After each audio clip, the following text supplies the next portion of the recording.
കൊച്ചിയിൽ നിന്ന് മറ്റൊരു പ്രധാനപ്പെട്ട വാർത്ത സിനിമാ സമരത്തെ ചൊല്ലിയുള്ള പോര് മുറുകുന്നതാണ്. ആന്റണി പെരുമ്പാവൂരിനെ തള്ളിയും ജി സുരേഷ് കുമാറിനെ പിന്തുണച്ചും പ്രൊഡ്യൂസേഴ്സ് അസോസിയേഷൻ നിലപാട് വ്യക്തമാക്കിയതിന് പിന്നാലെ സംഘടനയുടെ ട്രഷറർ ലിസ്റ്റിൻ സ്റ്റീഫൻ ഇന്ന് മാധ്യമങ്ങളെ കാണും. ഇന്നലെ ആന്റണി പെരുമ്പാവൂരിന്റെ FB പോസ്റ്റ് പങ്കുവെച്ച് മോഹൻലാലും ആന്റണിക്ക് പിന്തുണ പ്രഖ്യാപിച്ചിരുന്നു. ഡാനി തന്നെ ഇതിന്റെ വിവരങ്ങൾ കൂടി നൽകും. ഡാനി, ലിസ്റ്റിൻ ഇപ്പോൾ അങ്ങനെ ഒരു വാർത്താ സമ്മേളനം വിളിക്കേണ്ട സാഹചര്യം പ്രത്യേകിച്ചില്ല. അപ്പൊ അങ്ങനെ ഒരു എന്തോ ലിസ്റ്റിന് പറയാനുണ്ട്. അത് സ്വാഭാവികമായും സംഘടനയോട് ചേർന്ന് നിൽക്കുന്നതാണെങ്കിൽ ഒരു വാർത്താ സമ്മേളനത്തിന്റെ ആവശ്യവുമില്ല. എന്താണ് സിനിമാ വൃത്തങ്ങളിലെ ചർച്ചകൾ?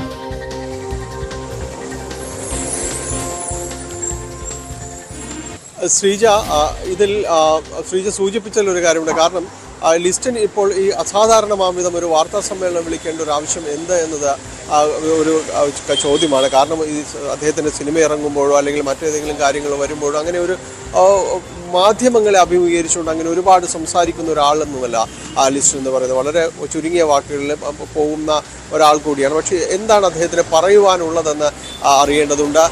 ഇതിൽ ഔദ്യോഗികമായ ഒരു വിശദീകരണമാണെങ്കിൽ അത് ആ സംഘടനയുടെ ചട്ടക്കൂടിനകത്ത് നിന്നുകൊണ്ട് അല്ലെങ്കിൽ പലതവണ അവർ പറഞ്ഞു അവരുടെ ഒരു ഓഫീസിലോ കാര്യങ്ങളിൽ നിന്നുകൊണ്ടെല്ലാം ആകാം. അപ്പോൾ അതിന് പുറത്ത് മറ്റെന്തോ ആണ്, എന്തോ പറയുവാനുണ്ട്. അല്ലെങ്കിൽ എന്തോ മലയാള സിനിമ രംഗത്ത് മറ്റെന്തൊക്കെയോ സംഭവിക്കാൻ പോകുന്നു എന്നതിൻ്റെ ഒരു സൂചന തന്നെയാണ് ഇന്ന് ലിസ്റ്റിൻ മറ്റുള്ളവരിൽ നിന്ന് വേർതിരിച്ചുകൊണ്ട് ഇപ്പോൾ വാർത്താ സമ്മേളനം നടത്താൻ പോകുന്നത്. സിനിമാ കാര്യങ്ങൾക്ക് ഇതുവരെയും ലിസ്റ്റിൻ മാധ്യമങ്ങളെ അഭിമുഖീകരിക്കാത്ത ഒരാൾ കൂടി ആയതുകൊണ്ടാണ് ഇത് പറയുന്നത്. അദ്ദേഹത്തിൻ്റെ സിനിമകൾക്ക് പോലും അദ്ദേഹം ഇതുപോലെ ഒരു സമ്മേളനം വിളിച്ചിട്ടുമില്ല. അപ്പോൾ കൃത്യമായി മലയാള സിനിമയിൽ ഒരു ചേരുതിരിവിലേക്ക് കാര്യങ്ങൾ കടന്നു വരുന്നു എന്നതിൻ്റെ ഒരു സൂചന തന്നെയാണിത്. ആദ്യഘട്ടത്തിൽ ആന്റണി പെരുമ്പാവൂർ വളരെ വ്യക്തമായിട്ട് തന്നെ കാര്യങ്ങൾ എതിർത്തുകൊണ്ട് കാര്യങ്ങൾ പറഞ്ഞുകൊണ്ട് മുന്നോട്ട് വന്നു എന്നത് നമുക്കറിയാം. ആന്റണി പെരുമ്പാവൂർ അത് ഒറ്റയ്ക്കായ ഒരു ശബ്ദമായിരുന്നില്ല എന്ന് പിന്നീടുള്ള മണിക്കൂറുകളിൽ അത് തെളിയിച്ചു. തുടർച്ചയായി മറ്റ് സിനിമാ താരങ്ങൾ, പ്രമുഖ താരങ്ങളടക്കം അദ്ദേഹത്തിന് പിന്തുണ പ്രഖ്യാപിച്ചുകൊണ്ട് രംഗത്ത് വന്നു. പൃഥ്വിരാജാണ് ഏറ്റവും ആദ്യം വന്നത്. പിന്നീട് തുടർന്ന് ഇങ്ങോട്ട് മറ്റു പലരും തന്നെ അദ്ദേഹത്തിന് പിന്തുണയുമായിട്ട് വരികയും ചെയ്തു. അതിനുശേഷം മറുപടി നൽകിക്കൊണ്ട് നിർമ്മാതാക്കളുടെ സംഘടനയാണ് മുന്നോട്ട് വന്നത്. അതിൽ കൃത്യമായ രീതിയിൽ അവർ അജണ്ട നിശ്ചയിച്ചുകൊണ്ട് തന്നെ കാര്യങ്ങൾ പറഞ്ഞു.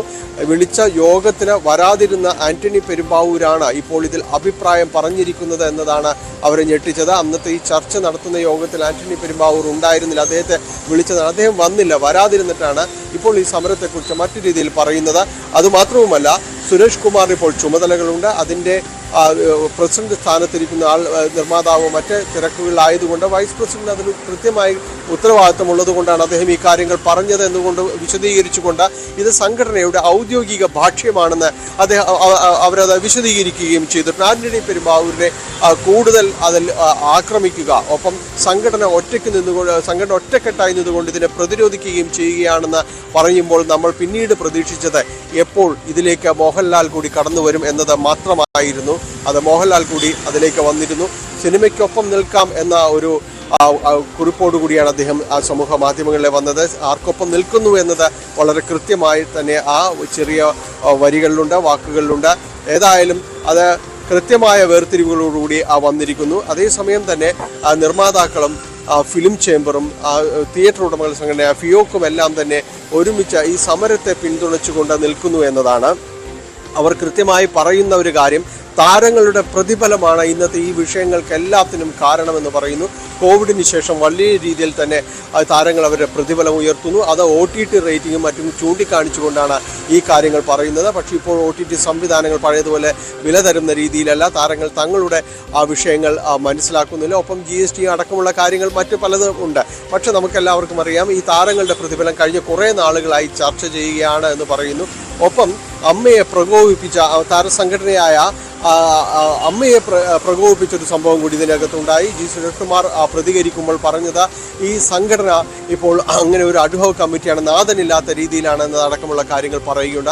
അത് താരങ്ങളെ കൂടി കുറെ കൂടി പ്രകോപിതരാക്കിയിട്ടുണ്ട്. പിന്നെ ഇപ്പോൾ താരങ്ങൾ സിനിമ നിർമ്മിക്കുന്നതിനെതിരെയും തന്നെ നിർമ്മാതാക്കൾ അഭിപ്രായം പറയുന്നു. അപ്പോൾ അതൊന്നും ശരിയല്ല എന്ന രീതിയിലേക്ക് വന്നു. വളരെ വ്യക്തമായിട്ട് തന്നെ ഇതിൽ താരങ്ങളും അഭിപ്രായം പറയുന്ന രീതിയിലേക്ക് വന്നിരിക്കുന്നു എന്നതാണ്. ഏതായാലും മലയാള സിനിമ ഇപ്പോൾ ഒരു പ്രതിസന്ധിയിലേക്ക് വലിയ പ്രതിസന്ധിയിലേക്ക് നടന്നടുക്കുകയാണ് എന്ന് തന്നെയാണ് പറയേണ്ടി വരിക. ഇപ്പോൾ ഇന്ന് ലിസ്റ്റിന്റെ വാർത്താ സമ്മേളനമുണ്ട്. അതിനുശേഷം ഇനി ആരിതിൽ പ്രതികരിക്കുന്നു, അത് ഇതിൽ നിർമ്മാതാക്കൾക്കിടയിലെ ഒരു ചിത്രം അവർക്കിടയിൽ വന്നിട്ടുള്ള അഭിപ്രായ വ്യത്യാസങ്ങൾ പ്രകടമാക്കി മുന്നോട്ട് വരുന്നതാണോ എന്നത് അടക്കമുള്ള കാര്യങ്ങൾ വരും സമയത്ത് 11 മണിക്കാണ് ലിസ്റ്റിൻ സ്റ്റീഫന്റെ വാർത്താ സമ്മേളനം. ലിസ്റ്റിൻ എന്തു പറയുന്നു എന്നത് വളരെ നിർണായകമാണ്.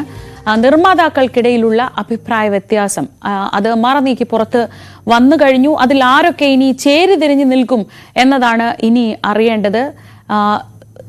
ഡാനി പറഞ്ഞ് അവസാനിപ്പിച്ചതുപോലെ മലയാള സിനിമ ഒരു പ്രതിസന്ധി ഘട്ടത്തിലൂടെ നടക്കുമ്പോൾ അതിൽ കൂടുതൽ പ്രതിസന്ധിയിലേക്കാണോ പോകുന്നതെന്ന് ഇന്ന് വാർത്താ സമ്മേളനത്തിന് ശേഷം നമുക്കറിയാം.